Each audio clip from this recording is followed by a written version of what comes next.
Chapter 14. Rhys. Avalanche. I loosen my tie and slump onto the sofa, utterly knackered. It's a decent hotel room, kitchenette, living area, and separate bedroom, but it's not home. I'm not even sure where home is anymore. DC feels temporary, my London flat's rented out, and my childhood home, it's mum and dad's now. I've been gone for almost a decade. My mobile beeps. I pick it up, hoping it's from the one person I've been waiting on. It is. Kacey. Sorry I had to run before the end of your presentation. Major problem with the table linen delivery. Had to fight insane traffic to handle it in person. Me. Too right. I hate it when my linens get mixed up. Kacey. They delivered red-checked linens instead of the toy soldier red I ordered. Like our theme is Lumberjack Jamboree instead of the Enchanted Nutcracker Realms. Crazy face emoji. Me. The nerve. Kacey. Somehow I get the feeling you're not taking this seriously. Me. Just trying to make you smile. Kacey. Success. Me. Did you get it all sorted then? Kacey. Yes, I did. Me. Thumbs up emoji. Kacey. You were fantastic today, BTW. Me. What did I do? Kacey. Your presentation. You were a natural up there. Me. I didn't bore you to death then? Kacey. Not even close. Me. Are you busy later? Might I call you after dinner? Kacey. I've got tons to do from home, but I'll happily take a break for you. Me. Great. I'll ring you after I've eaten. Kacey. Hey. Before I've had a second bite of my Chinese takeaway, my mobile beeps again. A smile pulls at the corners of my mouth, happy Kacey has something more to say. But it's not from Kacey. My stomach turns as I clock the preview. Of all the people to hear from. Leanne. Picked up the latest global business life. What a charming little spread. You do photograph well, and the article captured a certain... The preview cuts off there. I don't dare open it and let her see I've read it. My teeth clench. What is she playing at? Contacting me now of all times. Tomorrow's the 2-year anniversary of her calling off our engagement. I forget about dinner. I've lost my appetite anyhow, and flip open my laptop. A quick search lands me on the magazine's website.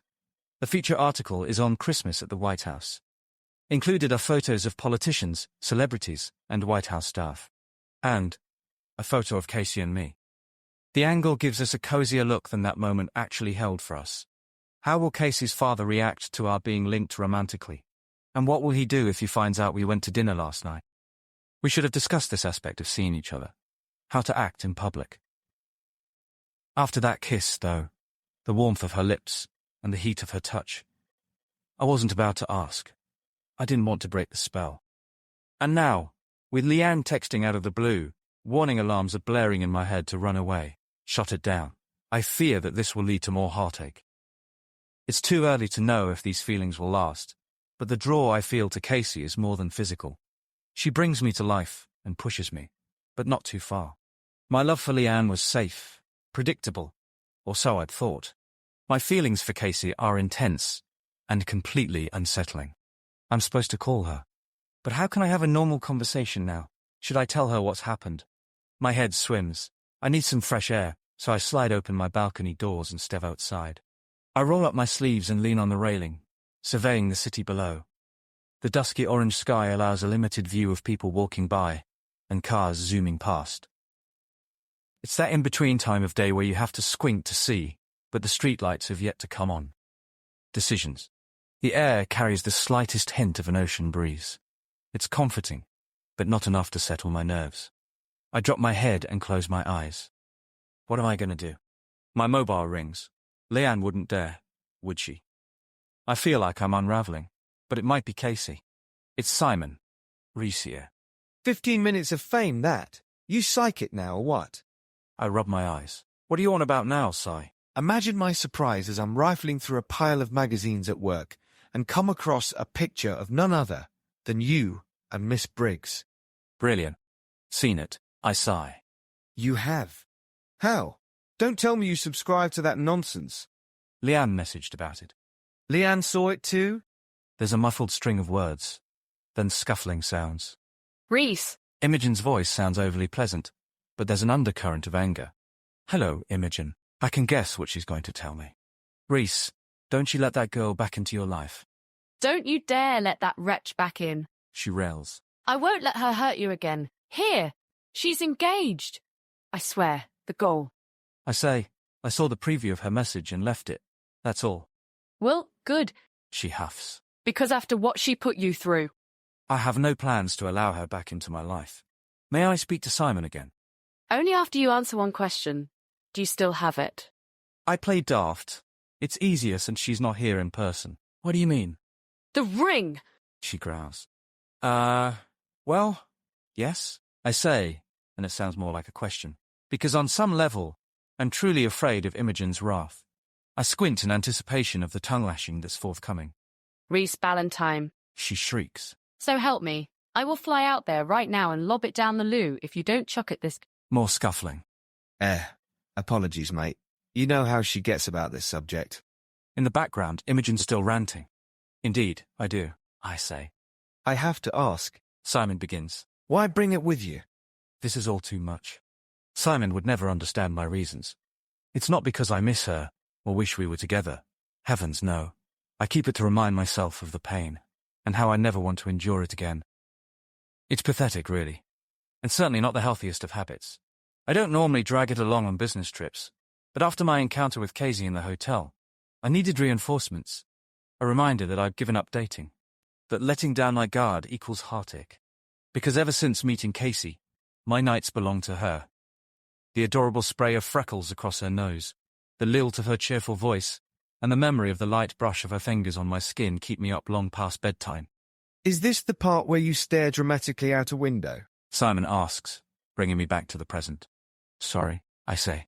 Another call beeps through. It's Kacey. For pity's sake. I want to power my mobile off and not speak to anyone for a week. I need to calm down before I talk to her, or anyone. Simon, I'll have to ring you back. Right. Dodge my questions then. Anyway, remember Imogen's got us heading to San Diego this year. Cousin Evelyn's hosting dinner Christmas Eve, and you're coming. Yes, smashing. I say flatly. All right. Lucky for you, I don't offend easily. Sorry. Listen, Casey's calling. I'll ring you later. I end the call and decline Casey's. Guilt twists low in my stomach. As much as I want to speak to her, I can't. At least, not yet. I need a moment. Before I realize where I'm going, I'm standing in front of the chest of drawers. I set down my mobile and slide open the top one, fish the small polished wooden box out and retreat to the balcony. The wind has stopped, and the air feels stagnant and heavy. I settle into a chair and sit motionless for a long moment. My pulse hammers in my ears as I prise open the lid. The ring a Sherwood Forest-inspired design with tiny emeralds offsetting the round diamond in the middle, and leafy goldwork glares up at me, unchanged, taunting me. I close my eyes, give up fighting, and allow the memory to play once again. Rhys, I must speak to you. Leanne says. What is it, love? I ask. You look pale. She glances over her shoulder and hurries to a quiet spot along the restaurant's brick exterior. My insides twist as I follow. Leanne takes my hand, turns it palm up, and drops her engagement ring into it. I stare down at it, stunned. Do we need to have it resized? A silent tear slips down her face. What's happened, Leanne? A chill spreads through my chest. Talk to me. I can't. Her voice breaks. I'm sorry, Rhys. I've met someone. Ice crystals form on the edges of my heart. This can't be happening. You're having me on, right? Did Catherine put you up to this? I'm moving in with Nigel. Anger quickens my breathing. Nigel, I rasp. You're leaving me for Nigel. Please, Rhys, don't make this harder. Harder, I laugh, but there's no humor in it. We're supposed to have the wedding rehearsal in 5 minutes, and you're telling me we're done. I couldn't lie to you anymore. No, you don't get to dress this up as some act of nobility. How long, Leanne? Her eyes lower. She bites her lip. That's all the answer I need. From somewhere in the shopping centre, a cover of Stay Another Day drifts through the frigid air. A lump rises in my throat. I fight it down. I refuse to let even one tear fall. What am I meant to tell everyone? I know you'll do the right thing. Don't count on it. Not tonight. We're having dinner with all our friends. Your friends, Rhys. I don't fit in with your lot. What on earth does that mean? Good grief, who are you? I've got to go. I'm sorry. Clearly. She rushes off to her car, heels clicking like a metronome, marking the rhythm of everything we built falling apart. I tighten my grip on the ring until the points of the metal clasps dig into my flesh. I snap the lid closed, run my thumb over the lacquered wood surface, trying to clear my head. I've meant to get rid of this ring so many times. Tried to pawn it, sell it, give it away, never could go through with it. A discussion between Lisa and Kacey about a donation box at the gala to support Kacey's mum's charity comes back to me, and I get an idea. If I want to move on, if I want to give this thing with Kacey a chance at all, I know what I have to do.